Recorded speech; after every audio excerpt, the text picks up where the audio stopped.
오늘은 산상수훈 8복 중에 5번째 시간입니다. 제가 긍휼을 이해하기 위해서 히브리어 언어를 찾아보았습니다. 긍휼을 히브리어로 라함이라고 하는데요. 긍휼, 자비라는 의미가 있습니다. 동사, 명사로도 함께 사용하는데요. 그런데 이 라함이 어디에서 유래하였는가를 보니까 레헴에서 유래했습니다. 이 레헴은 자궁을 의미합니다. 긍휼이라는 단어가 자궁에서 유래했다. 이걸 보면서 긍휼의 의미가 무엇인지를 좀 더 명확하게 이해할 수 있었습니다. 긍휼은 어머니가 자궁에서 자라는 생명을 키울 때 그를 돌보는 마음이라고 할 수 있습니다. 생명을 품을 때 어머니는요, 언행을 조심합니다. 또 평소에 마음대로 먹었던 음식도 조심해서 먹고요, 신경을 씁니다. 자궁에서 자라는 생명은 연약합니다. 어머니가 보호를 해 주어야 살 수 있습니다. 우리는 연약함을 바라보는 두 가지 마음이 있는데요. 하나는 긍휼히 여기는 마음입니다. 다른 하나는 업신 여기는 마음입니다. 우리는 약하고 어려운 일을 볼 때 긍휼히 여기는 마음도 품을 수 있지만 때로는 그를 없이 여기는 마음을 품기도 합니다. 하나님이 우리를 향해서 품었던 마음은 우리가 연약할 때 긍휼히 여기심입니다. 불쌍히 여기심입니다. 예수님은 말씀합니다. 긍휼히 여기는 자는 복이 있나니 너희가 어려울 때 긍휼히 여김을 받을 것임이라. 어려움을 이기는 힘은 긍휼에서 만나는 은혜라고 할 수 있는데요. 성경은 사사시대를 이스라엘의 왕이 없으므로 사람이 각기 자기의 소견에 오른 대로 행하였더라. 이 혼돈의 시기가 사무엘이 등장하면서 왕정 시대로 바뀌어 가게 되고 다윗 왕 때 이스라엘은 최고의 번영을 누립니다. 사사시대에서 왕정시대로 전환되는 과정에 쓰임받은 사람이 사무엘 선지자인데요. 사무엘이 태어날 때 배경이 있습니다. 에브라임 사람 엘가나라 하는 사람이 있었으니 그에게는 두 아내가 있었으며 한 사람의 이름은 한나요, 한 사람의 이름은 분인나라. 분인나에게는 자식이 있고 한나에게는 자식이 없었더라. 엘가나에게 두 아내 한나와 분인나가 있는데 그들의 특징은 한나는 자녀는 없는데 남편에게 사랑을 받았습니다. 분인나는 자녀는 있는데 남편의 사랑을 받지 못합니다. 모두 다 결핍을 경험합니다. 한나는 자녀가 없으니까 그 당시에 자식이 없는 건 굉장한 슬픔이었습니다. 분인나는 남편의 사랑을 받지 못했습니다. 그러니까 슬픈 겁니다. 이때 한나와 분인나의 삶의 방향이 나오는데요. 분인나는 한나를 업신여기고 그녀를 괴롭힙니다. 그의 적수인 분인나가 한나를 격분하게 하여 괴롭게 하더라. 이때 한나는 성전에 가서 하나님께 간절히 부르짖습니다. 여호와께 기도하고 통곡하며 소원하여 이르되 만군의 여호와여 주의 여종의 고통을 돌보시고 나를 기억하사 주의 여종을 잊지 마시고 여종에게 아들을 주소서. 한나가 하나님께 드리는 기도를 보면 고통을 돌보시고 나를 기억해 주소서, 이런 의미가 있습니다. 하나님, 저 자녀 없는 슬픈 사람이에요. 나를 긍휼히 여겨주시고 도와주세요. 한나가 성전에 가서 하나님께 긍휼히 여겨주시라고 기도하고요. 하나님은 한나의 기도를 들으시고 그녀를 긍휼히 여겨주십니다. 여기서 태어난 아이가 사무엘입니다. 분인나는 자신이 결핍을 느낄 때 괴로워하는 한나를 더욱더 업신여기고 괴롭히지만, 한나는 자식이 없어서 슬플 때 하나님께 나아가서 하나님 저 긍휼히 여겨주세요, 불쌍히 여겨주세요 기도하는 겁니다. 그리고 하나님께 긍휼히 여김을 받으니까 그의 슬픔이, 아픔이 변하여 기쁨이 됩니다. 시편 기자는 고백합니다. 아버지가 자식을 긍휼히 여김같이 여호와께서 자기를 경외하는 자를 긍휼히 여기시나니. 여호와를 경외하는 자는 믿는 사람, 우리들입니다. 우리가 결핍을 느낄 때 하나님께 나아가 기도하면 하나님은 우리를 긍휼히 여겨주십니다. 이스라엘의 가장 위대한 왕이 다윗이라고 할 수 있습니다. 성경은 룻기에서 다윗의 선조에 대한 이야기를 하는데요. 나오미에게 두 아들이 있습니다. 두 아들 모두 죽고 남편도 죽고 이제 며느리 둘이 남았습니다. 그 며느리가 바로 오르바와 룻입니다. 나오미는 두 며느리에게 이제 남편이 죽었으니 너희 삶을 살아라, 너희 갈 길을 가라고 합니다. 그래서 오르바는 그의 갈 길을 가는데 룻은 시어머니 나오미에게 말합니다. 어머니를 떠나며 어머니를 따르지 않고 돌아가라. 강권하지 마옵소서. 어머니께서 가시는 곳에 나도 가고 어머니께서 머무시는 곳에서 나도 머물겠나이다. 어머니의 백성이 나의 백성이 되고 어머니의 하나님이 나의 하나님이 되시리라. 룻이 시어머니 나오미를 떠나지 않는 이유가 있습니다. 시어머니도 남편을 잃고 두 아들을 잃으니까 이제 긍휼히 여기는 마음을 품은 겁니다. 그래서 시어머니와 함께 끝까지 동행을 합니다. 룻이 시어머니 나오미를 긍휼히 여기고 함께하면서 베들레헴에 가는데요. 그곳에서 생활을 해야 하니까 들에 나가서 이삭을 줍고 생계를 유지합니다. 이때 룻은 보아스를 만나는데 사정을 알고 그를 긍휼히 여기면서 이삭을 줍게 합니다. 그리고 둘은 결혼을 하고 룻이 보아스와 결혼해서 오벳을 낳고 오벳은 이새를 낳고 여기서 태어난 아이가 다윗입니다.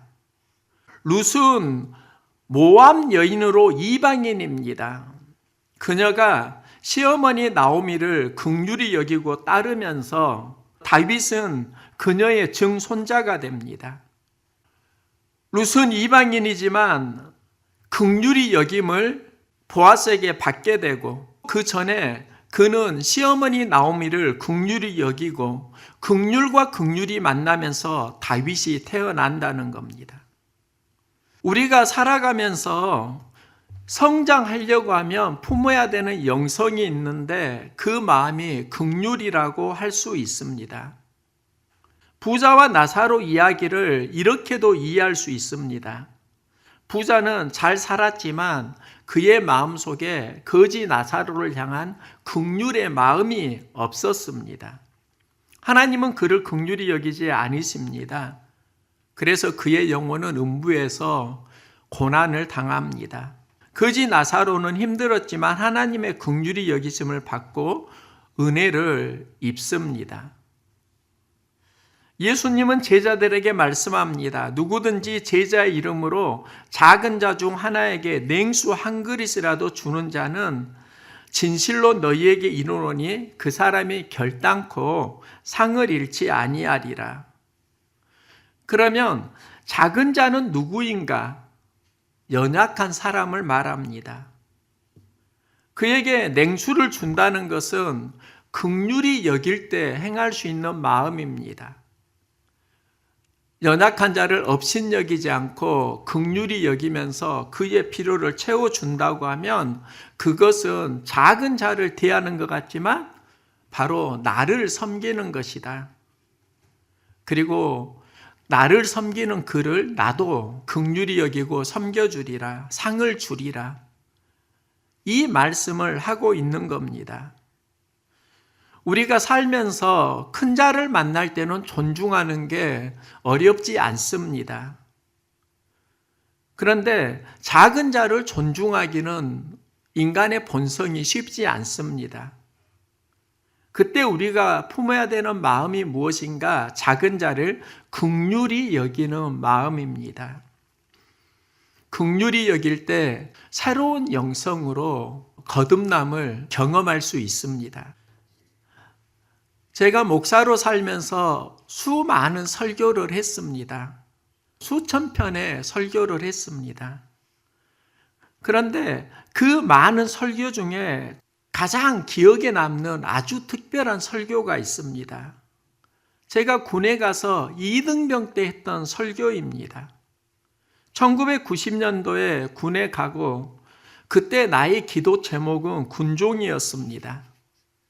성탄 2부 예배를 드리고 내무반에 왔는데 내무반에서 과자를 사고 회식을 하고 있었는데요. 교회에 다녀온 훈련병들에게 너희 노래 한번 불러봐. 내무반 분대장님이 그렇게 시켰습니다. 그래서 그때 실로암을 부르고 앞에서 율동을 했는데요. 그 율동을 보고 분대장이 취침 전에 대표 기도를 또 시키셨습니다. 그래서 훈련소에서 잠자기 전에 대표 기도를 했는데요. 그러면서 저의 별명은 서 목사가 되었습니다. 이런 소문이 연대 목사님 귀에도 들어가고 후에 연대 군종이 되었는데요. 목사님이 출타를 하셨습니다. 그리고 수요 기도회 설교를 맡기신 적이 있습니다. 이등병이고 신학을 1년도 마치지 못한 상황에서 수요 기도회를 인도할 때 굉장히 심적인 부담이 되었습니다. 듣는 청중은 대부분이 장교이고 장교 가족입니다. 이등병이 장교 앞에서 설교를 해야 하는 상황이었습니다. 하나님께 이런 기도를 드렸습니다. 하나님, 떨려 죽겠습니다. 입장 바꿔놓고 생각해 보세요. 이등병이 장교 앞에서 설교합니다. 말씀을 전해야 하는데 전하기 전에 피가 말려 죽겠습니다. 이 일이 하나님 일이잖아요. 내가 말씀 잘못 전하면 하나님 손해니까 하나님 알아서 하시오. 계속 이런 기도를 드리면서 피가 말리는 경험을 했습니다. 이제 수요 기도회 시간이 다가오는데요. 그날 오후에 전화 한 통을 받았습니다. 수요 기도회 대표 기도를 맡은 지윤주 집사님의 전화였습니다. 집사님이 이러더라고요. 서근종 아저씨, 저 오늘 교회 못 가겠어요. 혹시 무슨 일 있으세요? 물으니까요. 사정을 이야기합니다. 오늘 제가 대표 기도잖아요. 일손 하나도 잡히지 않고요. 떨려서 대표 기도 못 하겠어요. 그때 제가 집사님께 이런 말을 했습니다. 집사님, 참 많이 힘드시지요. 그러면 나랑 바꿉시다. 나는 오늘 설교인데 집사님이 대신 설교해 주시고 내가 대신 대표 기도하면 안 될까요? 그런 상황에서 제가 집사님께 했던 권면이 있습니다. 집사님, 저도 지금 죽을 맛입니다. 그런데요, 부담을 도전으로 바꿔보시게요. 힘들다고 피하면 그 일이 계속 힘들어질걸요? 한번 극복하시면 나중에 그게 수월해질 겁니다. 집사님은 알았다고 하고요. 저는 수요 기도회 설교를 준비했습니다. 그날 저녁 대표 기도를 하셨는데요. 떨리는 마음으로 하지만 간절함으로 설교하는 저를 위해서 기도해 주셨습니다. 그때 저의 마음에 굉장히 큰 감동이 있었고요. 제가 목회를 하고 수많은 대표 기도를 듣는데 지금 생각해 보면 저의 심령을 울렸던, 그리고 제가 눈물을 흘렸던 대표 기도는 그 기도였습니다. 저도 말씀을 전했습니다. 누구나 힘들 때 부담 느끼는데 이 부담은 나의 마음입니다. 예수님도 십자가 앞에서 피를 말리는 부담을 느끼십니다. 그래서 이 잔을 옮길 수 있거든 옮겨 주시옵소서. 그런데 예수님 다시 기도하십니다. 내 온대로 마옵시고 아버지 온대로 하옵소서. 이 기도가 무엇일까요? 부담으로 가득 찬 내 마음을 하나님 마음으로 바꾸는 겁니다. 도전하는 겁니다. 그때 십자가를 감당할 힘과 용기를 얻습니다. 제가 이런 내용으로 말씀을 전했는데요. 발음은 엉망입니다. 어설픈 설교였습니다. 그런데 말씀을 듣는 청중은 모두 은혜를 받았고 아멘으로 화답해 주었습니다. 지금 생각하면 어설픈 또 가장 힘든 설교였는데 왜 나에게 가장 은혜로운 설교 중 하나로 기억이 되는가 질문해 보았습니다. 그때 설교 어눌하고 어설프고 그랬는데 왜 은혜로운 예배가 되었지?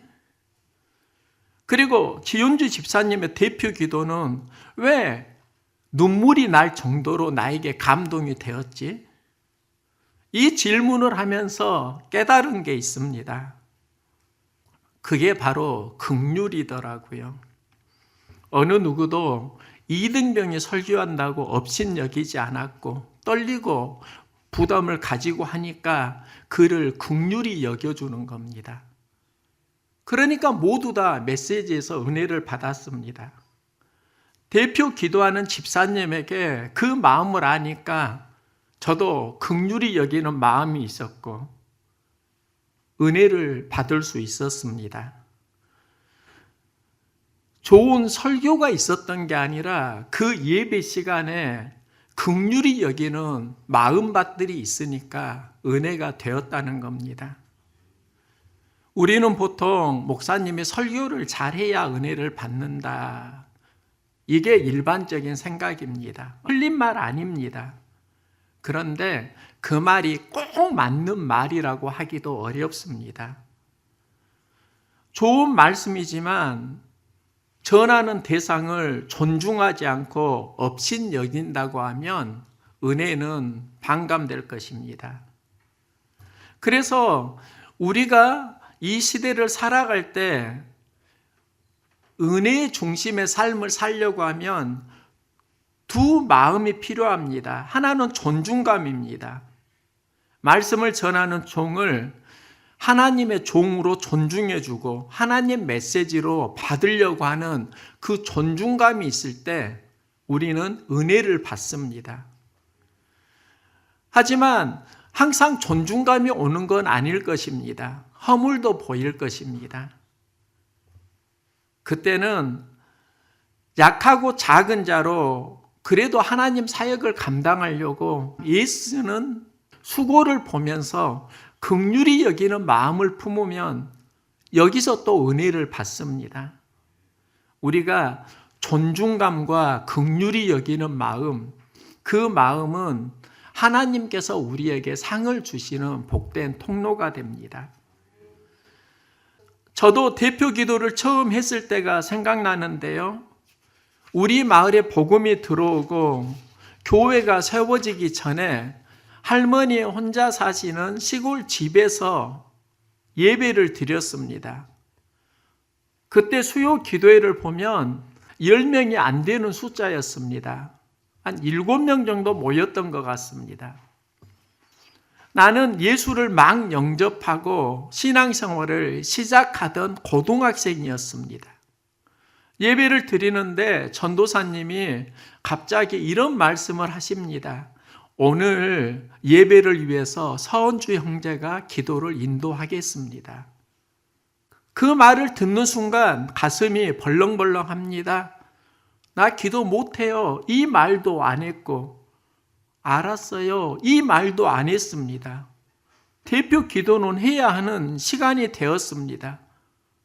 1분 이상을 아무 말도 못 했습니다. 그러면 전도사님이 대충 기도를 해주면 되는데 모두 다 눈을 감고 기다리고 있는 겁니다. 제가 한참 후에 떨리는 목소리로 기도를 시작했습니다. 무슨 기도를 했는지 내용은 하나도 생각이 나지 않습니다. 그런데요, 분명하게 생각나는 게 있습니다. 제가 대표 기도를 할 때 할머니 한 분은 자신에게 있는 아픈 부위가 뜨거워지는 경험을 했다고 말을 하는 겁니다. 그리고 모두 다 은혜를 받았다고 하는 겁니다. 제가 목사가 되고 수많은 기도를 했는데 그때만큼 은혜를 받았다고 하는 반응을 경험을 못했습니다. 그럼 그때 나는 정말 대표 기도를 잘했을까? 그게 아니더라고요. 떨리고 실수 많은 그런 기도였습니다. 그런데요, 그때 함께한 청중은 예수를 이제 막 믿었고 그 수줍음 많은 청년이 전도사님이 갑자기 시키는 대표 기도를 해야 하니까 그 마음을 이해하는 겁니다. 대표 기도는 서툴렀지만 모든 청중들이 긍휼의 마음을 품었고 그 긍휼의 마음을 품으니까 모두 다 은혜를 받은 겁니다. 히브리어로 긍휼을 보면 어머니가 자궁에서 자라는 연약한 생명을 돌보는 마음이라고 할 수 있는데요. 한자로 봐도 흥미롭습니다. 긍휼은 불쌍히 여길 긍, 구휼할 휼의 단어인데요. 그런데 불쌍히 여길 긍은 창모와 이제금이 합쳐져서 만들어졌고 휼자는 마음심, 피열이 모여서 만들어졌습니다. 그러면 불쌍히 여길 긍은 창모와 이제금, 이 말은 지금 내 안에 있는 창을 거둔다라는 게 바로 불쌍히 여길 긍이고 구휼할 휼은 내 마음이 피를 흘리듯 상대의 아픔을 느낀다, 이런 의미로 이해할 수 있습니다. 상대를 불쌍히 여기면서 내가 공격하려는 창을 거두고 내 마음에 상대의 아픔을 피를 흘리는 마음으로 느끼는 게 바로 긍휼이라고 할 수 있습니다. 그런데 이 삶을 사신 분이 예수님입니다. 이사야는 예수님 사역을 이렇게 예언합니다. 그가 찔림은 우리의 허물 때문이요 그가 상함은 우리의 죄악 때문이라. 예수님이 창에 찔린 이유가 우리의 허물과 죄를 사하기 위해서입니다. 우리가 찔려야 하는 창에 예수님이 창에 찔리시고 우리의 창을 거두시고 우리를 위해서 대신 피를 흘려 주셨습니다. 이게 우리를 향한 예수님의 긍휼입니다. 이 긍휼에서 인류는 구원을 받습니다. 예수님은 제자들에게 말씀합니다. 긍휼히 여기는 자는 복이 있나니 그들이 긍휼히 여김을 받을 것이며. 힘들고 어려울 때 긍휼히 여김을 받을 수 있기를 소망합니다. 이게 은혜더라고요. 이 은혜는 어디에서 오는가? 어려운 사람을 업신여기지 않고 긍휼히 여기는 마음에서 오는 축복입니다. 제가 어릴 때 한밤중에 매우 아팠다고 합니다. 그때는 버스도 택시도 탈 입장이 아닙니다. 동네 병원에 갔는데 모두 다 닫혀 있고, 그래서 어머니가 저를 업고 나주 병원까지 갔다는 이야기를 하셨습니다. 그런데 제가 사는 곳에서 나주 병원까지 거리를 보면 좋게 5km가 넘습니다. 어떻게 아기를 안고 갈 수 있지? 그게 바로 긍휼이더라고요. 연약한 생명을 살리고자 하는 어머니의 마음이더라고요. 사람을 살리는 힘이 어디에서 나오는 것일까? 어머니의 사랑은 다르게 말하면 어린 생명을 긍휼히 여기는 하나님의 마음이라고 할 수 있습니다. 예수님은 말씀하셔요. 긍휼히 여기는 자는 복이 있다. 내가 어려울 때 긍휼히 여김을 받을 것이야. 제가 목사로 사역을 감당해 오고 있습니다. 어떻게 사역을 감당했을까? 지금 생각하면서 사역을 감당할 수 있는 가장 큰 힘 중에 하나가 긍휼히 여겨주는 마음들이 있었기 때문입니다. 홀로는 감당할 수 없는 사역이었습니다. 제가 교회를 개척하고 제 평생에 흘렸던 눈물의 90%는 이 짧은 기간에, 그 기간에 흘렸던 것 같습니다. 그런데 그때 저를 업신여기지 않고 긍휼히 여겨주시는 분들이 있었고요. 또 여기에도 그 마음을 제가 느끼고 있는 분들이 있습니다. 그런데 긍휼히 여김을 받았기 때문에 목회자의 영성이 유지된 것만은 아닙니다. 제가 목회를 하면서 더 중요했던 건 나의 약함을 통해서 타인의 연약함을 이해하고 볼 수 있는 눈들이 많이 열렸습니다. 이건 저에게 굉장히 큰 성장이었습니다. 그러면서 은혜는 긍휼히 여김을 받을 때 온다고 하면 영성은 긍휼히 여기는 마음에서 오는구나. 현대사회는 연약한 사람을 업신여기곤 합니다. 힘 있는 자에게는 누구나 힘을 실어주고 또 그를 존중해주는 경향성은 있는데 연약한 자를 보면 긍휼히 여기는 예수님의 마음이 많이 흐려지고 있습니다. 예수님께서 말씀합니다. 긍휼히 여기면 복이 있는데 그 복이 무엇인가? 너도 긍휼히 여김을 하나님으로부터 받을 것이야. 연약한 자를 긍휼히 여기고 내가 연약할 때 긍휼히 여김을 받고 여기서 은혜와 영성이 자라나기를 소망합니다.